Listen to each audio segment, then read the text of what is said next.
Haleluya, Shalom, puji Tuhan. Selamat pagi, salam sejahtera dalam kasih Tuhan kita Yesus Kristus. Hari ini kita boleh bersyukur selalu kepada Tuhan. Kita berjumpa dengan Tuhan dalam ibadah raya kita pada hari ini, tanggal 19 Desember tahun 2021. Saudara, hari ini saya akan menyampaikan kembali renungan Natal yang kedua. Kalau yang pertama saya sudah sampaikan pada tanggal 5 Desember tahun 2021, dan minggu yang lalu ada hamba Tuhan lain yang berkhotbah, dan hari ini saya akan menyampaikan kembali renungan Natal bagian yang kedua dengan judul khotbahnya memperoleh kasih karunia. Memperoleh kasih karunia. Nah saudara, kita membuka sebentar, kita kembali lihat dalam Lukas 1 ayat 26 sampai 33. Lukas pasal 1 ayat 26 sampai 33. Saya akan baca buat saudara semua dan juga yang menonton khotbah ini, Bapak Ibu di rumah, boleh juga membuka Alkitabnya masing-masing di dalam Lukas 1 ayat 26 sampai 33. Pemberitahuan tentang kelahiran Yesus. Dalam bulan yang ke-6, Allah menyuruh malaikat Gabriel pergi ke sebuah kota di Galilea bernama Nazaret, kepada seorang perawan yang bertunangan dengan seorang bernama Yusuf dari keluarga Daud. Nama perawan itu Maria. Ketika malaikat itu masuk ke rumah Maria, ia berkata, "Salam, hai engkau yang dikaruniai, Tuhan menyertai engkau." Maria terkejut mendengar perkataan itu, lalu bertanya di dalam hatinya, apakah arti salam itu? Kata malaikat itu kepadanya, "Jangan takut hai Maria, sebab engkau beroleh kasih karunia di hadapan Allah." Ayat 31. "Sesungguhnya engkau akan mengandung dan akan melahirkan seorang anak laki-laki, dan hendaklah engkau menamai dia Yesus." Ayat 33. "Ia akan menjadi besar dan akan disebut Anak Allah yang Maha Tinggi, dan Tuhan Allah akan mengaruniakan kepadanya tahta Daud, bapa leluhurnya, dan ia akan menjadi raja atas kaum keturunan Yakub sampai selama-lamanya, dan kerajaannya tidak akan berkesudahan." Katakan amin. Amin. Amin. Saudara, hari ini saya mesti memberikan satu porsi untuk khotbah ini tentang seorang yang bernama Maria. Kalau 2 minggu yang lalu saya menyampaikan firman Tuhan, melakukan kehendak Allah tentang Yusuf dan Maria yang adalah 2 tokoh sentral yang adalah orang tua jasmani dari Tuhan Yesus. Ya, khotbahnya waktu itu 2 poin. Yusuf dan Maria mempercayai bahwa ini adalah rencana Allah, dan Yusuf Maria bersedia melakukan kehendak Allah. Nah, hari ini saudaraku, secara terpusat kita akan melihat tentang Maria, ya. Maria, apa yang kita bisa lihat lagi dari sosok yang luar biasa ini? Seorang wanita yang dipakai Allah menjadi ibu dari Tuhan Raja segala raja. Haleluya. Saudara, Natal datang kembali. Peristiwa Natal pertama dialami oleh seorang perawan yang bernama Maria, ya. Rencana besar Allah ini tentu sangat membuat Maria terkejut, ya. Maria sangat terkejut dengan kedatangan malaikat, dan lebih terkejut lagi dengan apa yang menjadi pesan Tuhan melalui malaikat Gabriel. Malaikat Gabriel menyampaikan agar Maria jangan takut, saudaraku. Saudara, sedikit saya mau menyampaikan bahwa di situasi keadaan saat ini, ya, ancaman, pandemi, gempa bumi yang memang sudah jauh-jauh hari, Alkitab katakan bahwa dunia ini akan menuju kepada kehancuran. Kita tidak boleh takut. Amin. Orang yang percaya kepada Tuhan, yang berlindung kepada Tuhan Yesus, yang menaruh harap kepada Tuhan, pasti Tuhan lindungi. Selama kita juga mau hidup takut di dalam Tuhan. Haleluya, saudaraku. Nah, saudara, ayat 30. Kita melihat Lukas 1 ayat 30. Saya baca buat kita semua, karena ini yang mendasari khotbah saya pada hari ini. Kata malaikat itu kepadanya, jangan takut, hai Maria, sebab engkau beroleh kasih karunia di hadapan Allah. Malaikat katakan, jangan takut, hai Maria, sebab engkau beroleh kasih karunia di hadapan Allah. Saudara, di dalam Alkitab bahasa Indonesia sehari-hari, dalam terjemahan Alkitab bahasa Indonesia sehari-hari, dipakai kata berkenan di hati Allah. Saya mau baca buat kita semua. Perhatikan, saudaraku, saya punya Alkitab bahasa Indonesia sehari-hari yang ada di saya saat ini. Saya baca buat kita semua. Lukas 1 ayat 30.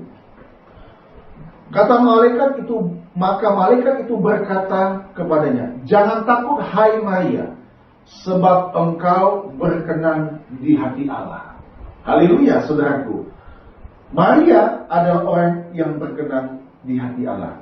Maria ternyata dari banyak wanita yang ada di Israel pada waktu itu, Maria mendapat satu kehormatan yang luar biasa.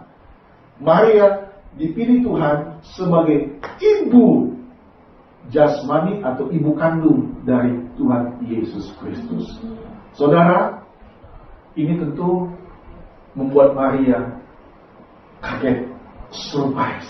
Ya, saya coba memahami, mengerti bahwa pasti Maria kaget, dan tentu Maria pasti kaget. Nah, saudaraku, ini adalah kasih karunia Tuhan. Di dalam ayat 30, malaikat katakan, engkau beroleh kasih karunia. Saudara, kasih karunia adalah sesuatu yang sangat bernilai tinggi, saudaraku. Kasih karunia adalah hal yang hanya bisa dianugerahkan oleh Allah di dalam kehidupan setiap orang yang dia percayai. Kasih karunia adalah sesuatu yang sangat bernilai, tidak murahan, tidak rendah, saudara-saudaraku. Dan saya mau katakan, hidup kita pun semua karena kasih karunia Tuhan. Itulah sebabnya, sebelum saya masuk dalam 3 poin penting pada pagi hari ini, saudaraku, kita harus bersyukur setiap pagi. Bangun dari tidur, selalu bersyukur. Terima kasih Tuhan untuk kasih karunia-Mu. Terima kasih buat anugerah-Mu. Terima kasih untuk kebaikan-Mu kehidupan. Saudara bisa datang ke tempat ini, ya, masih bisa beribadah. Ada orang-orang yang sakit di rumah, yang tidak bisa kemana-mana. Ada orang-orang yang terkapar sekarat di rumah sakit, mereka tidak bisa berbuat apa-apa lagi, saudaraku. Tapi kita bersyukur kepada Tuhan. Tuhan masih anugerahkan kita kasih karunia Tuhan untuk kita boleh menghampiri Tuhan melalui ibadah. Haleluya, saudaraku. Amin. Nah, saudara, kita hari ini mau belajar. Artinya di hadapan Allah, di hadapan Allah Bapa, Maria adalah orang yang berkenan di hati Allah.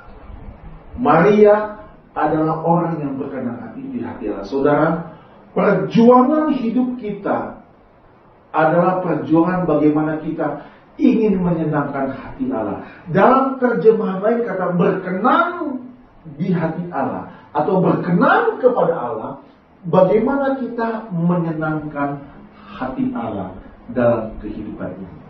Saudara, untuk sebagai perbandingan sebentar, sebelum kita masuk 3 poin pada hari ini, kita membuka dulu kitab Roma pasal 12. Di dalam Roma pasal yang ke-12, ayat yang pertama. Roma 12, ayat yang pertama. Begini bunyi firman Tuhan. Karena itu, saudara-saudara, demi kemurahan Allah, aku menasihatkan kamu supaya kamu mempersembahkan tubuhmu sebagai persembahan yang hidup, yang kudus, dan apa saudaraku, yang berkenan kepada Allah. Itu adalah ibadahmu yang sejati. Saudara, tadi saya katakan perjuangan yang tidak boleh berhenti. Perjuangan hidup kita adalah berkenan kepada Allah.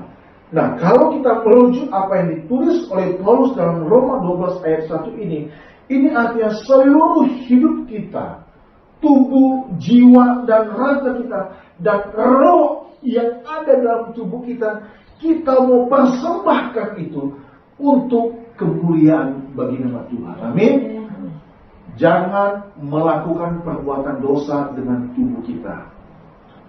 Kita memakai tangan kita untuk melakukan kejahatan, mengambil milik orang lain. Kita memakai mulut lidah kita untuk berdusta, menyumpah-nyumpahin orang, untuk menghina orang, untuk berbohong, untuk menyakiti orang. Itu tubuh kita.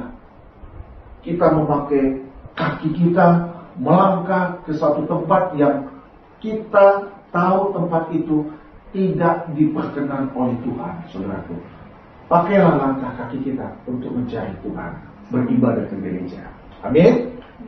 Nah, saudara, kita kembali sekarang. Kembali kepada ayat emas kita, Lukas 1 tadi, ayat pokok kita tadi. Nah, saudara, dalam perjuangan hidup kita untuk menjadi pribadi yang berkenan kepada Allah Bapa di surga, dan sambil kita menantikan kedatangan Tuhan Yesus kali yang kedua. Sekarang kan kita mau merayakan kedatangan kelahiran Tuhan Yesus.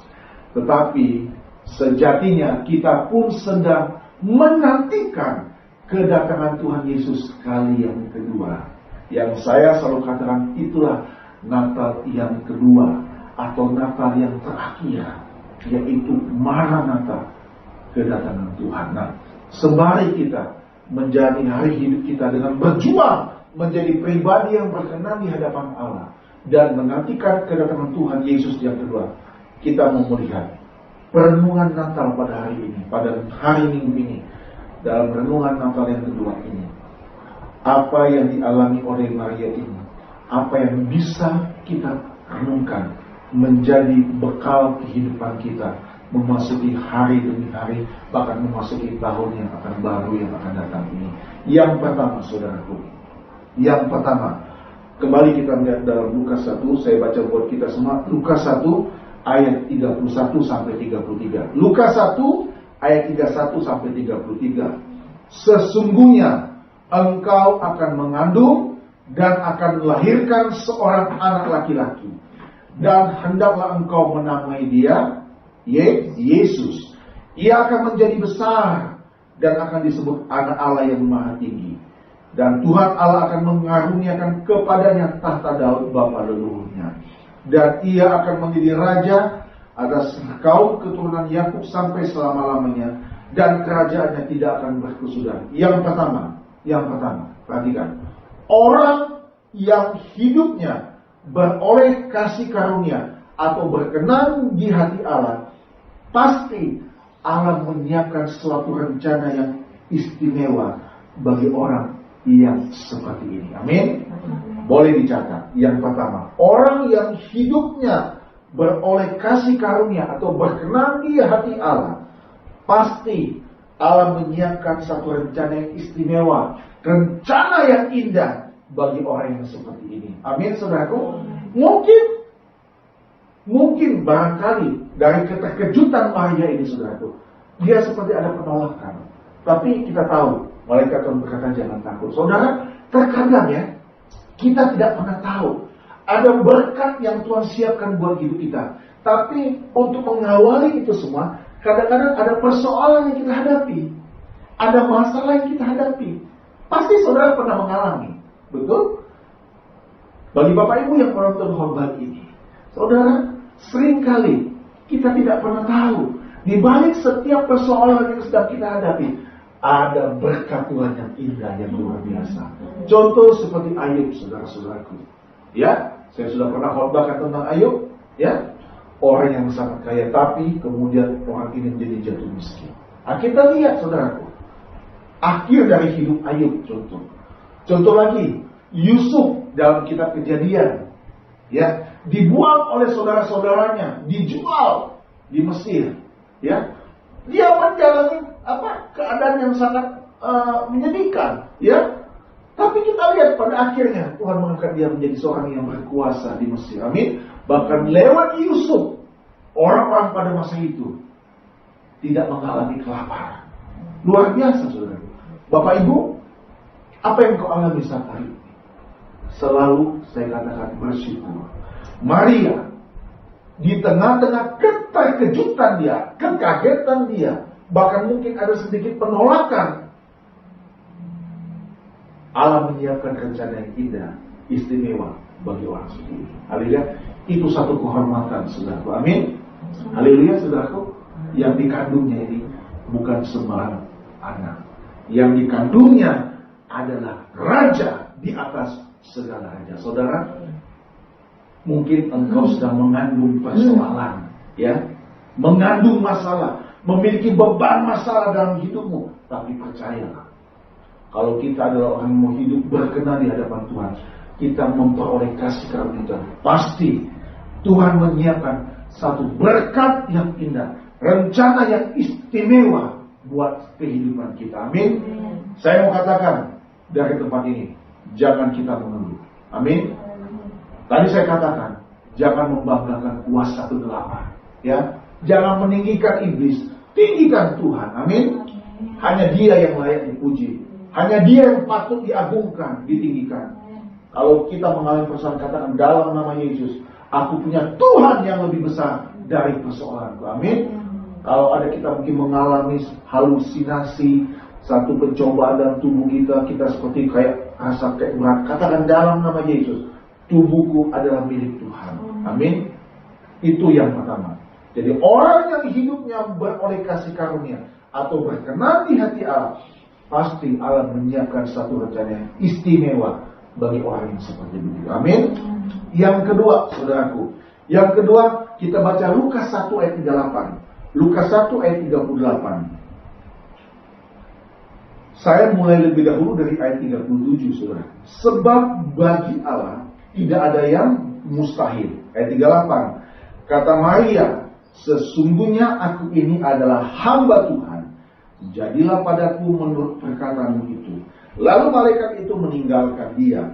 Saudara, yang kedua, orang yang hidupnya beroleh kasih karunia atau berkenan di hati Allah, pasti kehidupan dan pelayanannya semata-mata hanya untuk kemuliaan Tuhan. Amin. Saya ulangi ya. Orang yang hidupnya beroleh kasih karunia atau berkenan di hati Allah, pasti kehidupan dan pelayanannya semata-mata hanya untuk kemuliaan Tuhan. Kita lihat, Maria berkata, sesungguhnya aku ini adalah hamba Tuhan. Kita melihat Maria memiliki karakter yang tunduk taat akan perintah Allah. Ini sama yang 2 minggu selalu saya katakan bahwa Yusuf dan Maria bersedia melakukan kehendak Allah.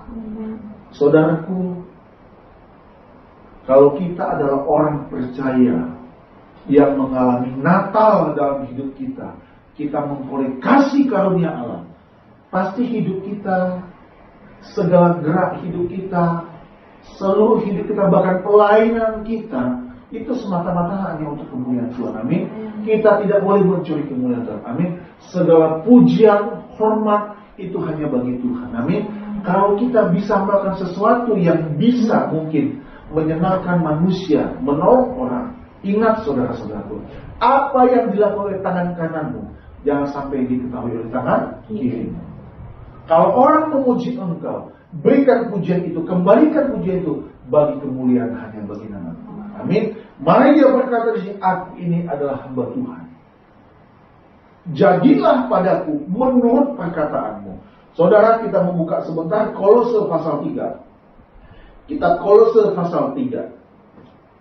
Kolose pasal yang ketiga, ayat 22 sampai 24. Puji Tuhan, saudara rajin mencatat khotbah, itu luar biasa ya. Kolose 3 ayat 22 sampai 24. Hai hamba-hamba, taatilah Tuhanmu yang di dunia ini dalam segala hal. Jangan hanya di hadapan mereka saja untuk menyenangkan mereka, melainkan dengan tulus hati karena takut akan Tuhan. Ayat 23. Apapun juga yang kamu perbuatlah dengan apa, saudaraku? Dengan segenap hatimu, seperti untuk Tuhan dan bukan untuk manusia. Ayat 24. Kamu tahu bahwa dari Tuhanlah kamu akan menerima bagian yang ditentukan bagimu sebagai apa, saudara? Sebagai upah. Kristus adalah Tuhan dan kamu hambanya. Ini yang dilakoni oleh Maria. Ini yang dikerjakan oleh Maria, perawan suci, tak bernoda, ibu dari Tuhan Yesus. Dia patuh dan taat akan perintah Allah. Jadilah kepadaku apa yang terjadi. Sesungguhnya aku ini hamba Tuhan. Kalau saya katakan Kristus ada Tuhan dan kamu hamba. Jadi kalau hamba itu harus nurut, dengar apa kata Tuhannya. Amin. Amin, saudaraku. Ini yang tadi saya katakan, dilakukan, dikerjakan, dilakoni oleh seorang yang bernama Maria. Itu yang kedua, saudaraku. Jadi orang yang hidupnya beroleh kasih karunia, berkenan di hati Allah, dipercayai Tuhan, pasti kehidupannya, pasti pelayanannya semata-mata hanya untuk kemuliaan Tuhan. Amin. Tak ada yang bisa dibanggakan lagi. Yang tadi saya katakan, kalau kita masih boleh hidup pada hari ini, semua karena kemurahan Tuhan. Amin. Semua karena kasih karunia. Jangan sombong. Catatan kecil saya, jangan kita sombong dan tinggi. Amin. Yang ketiga, yang terakhir, saudaraku. Yang ketiga ataupun yang terakhir, poin apa di sini kita bisa lihat. Nah, kita kembali kepada Lukas 1 di dalam ayat yang ke-28. Lukas 1 ayat 28. Ketika malaikat itu masuk ke rumah Maria, ia berkata, "Salam, hai engkau yang dikaruniai, Tuhan menyertai engkau." Apa, saudaraku? Tuhan menyertai engkau. Yang ketiga, saudaraku, orang yang hidupnya beroleh kasih karunia atau berkenan di hati Allah, sudah pasti Tuhan menyertai orang tersebut. Amin, saudaraku. Kita selalu berkata, Allah kita adalah Immanuel, ya, Allah yang selalu beserta kita. Tetapi pertanyaannya juga, apakah kita selalu menyertakan Tuhan dalam kehidupan kita? Saudaraku, Maria waktu mendengar salam dari malaikat, dia takut. Tapi saya percaya waktu malaikat Tuhan berkata, Tuhan menyertai engkau, kalimat ini membuat Maria juga menjadi kuat. Saudara, tentu kita sangat berbangga hati. Tentu kita merasa sangat safe, aman dalam hidup ini. Mungkin keluarga kita, saudara kita menjauhi kita, tapi Tuhan pasti menyertai kita. Amin. Natal hari ini yang sedang kita rayakan di segala tempat selalu membuat kita melihat satu sosok pribadi yang bernama Maria ini. Engkau beroleh kasih karunia, engkau berkenan di hati Allah, sudah pasti Tuhan menyertai orang seperti Maria. Amin, saudaraku. Saudara lihat, saudara baca, Alkitab tidak berdusta. Kehamilan Maria, sekalipun dia harus menempuh perjalanan untuk mencari satu tempat ke tempat lain untuk melahirkan Yesus, tapi Tuhan Allah, pemilik alam semesta ini, tetap memimpin kehidupan Maria juga Yesus. Amin. Saudara, orang yang hidupnya beroleh kasih karunia berkenan di hati Allah, sudah pasti Tuhan menyertai orang. Amin. Haleluya. Saya tidak tahu apa yang ada dalam hati dan pikiran kita, tapi saya mau katakan pada hari ini, bagi engkau yang ada di tempat ini dan Bapak Ibu yang menonton video khotbah ini, saudara, milikilah hati seperti hati Hana. Turut kepada Tuhan, kehendak Tuhan. Kita adalah orang-orang yang akan dipakai oleh Tuhan. Kalau Tuhan izinkan masalah terjadi dalam hidupmu, percayalah, di balik setiap masalahmu itu pasti ada rencana Tuhan yang istimewa buat hidup kita. Amin. Jangan menyerah. Memang kadang-kadang kita tidak mengerti skenario Tuhan, ya. Dan memang kita tidak mengerti, saudaraku, ya. Orang Israel pada masa lalu menginginkan Saul menjadi raja, tapi Tuhan memilih Daud. Alkitab menulis Daud adalah orang yang berkenan di hati Allah. Haleluya, saudaraku. Ya, kita tidak pernah tahu rencana Tuhan dalam hidup kita. Jadi perjalanan hidup kita atau road mapping perjalanan hidup kita ini, skenario-nya itu bisa berubah. Tetapi kita percaya kalau kita adalah orang yang selalu berkenan di hati Tuhan, memperoleh kasih karunia Tuhan, dan hidup takut di dalam Tuhan, ini paling penting, saudaraku. Karena Maria ini adalah wanita yang saleh, suci, perawan yang suci. Tuhan pasti menyertai orang seperti itu. Haleluya, saudaraku. Selamat memperoleh kasih karunia Tuhan. Selamat merayakan Natal. Ya, kita belajar pada kehidupan seperti Maria. Tuhan Yesus memberkati kita semua. Terpujilah nama Tuhan untuk selama-lamanya. Haleluya. Haleluya.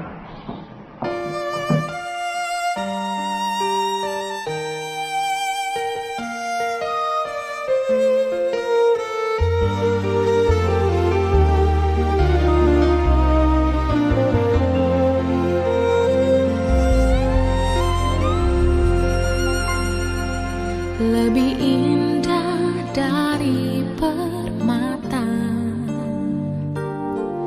kasih Yesus tiada terkira.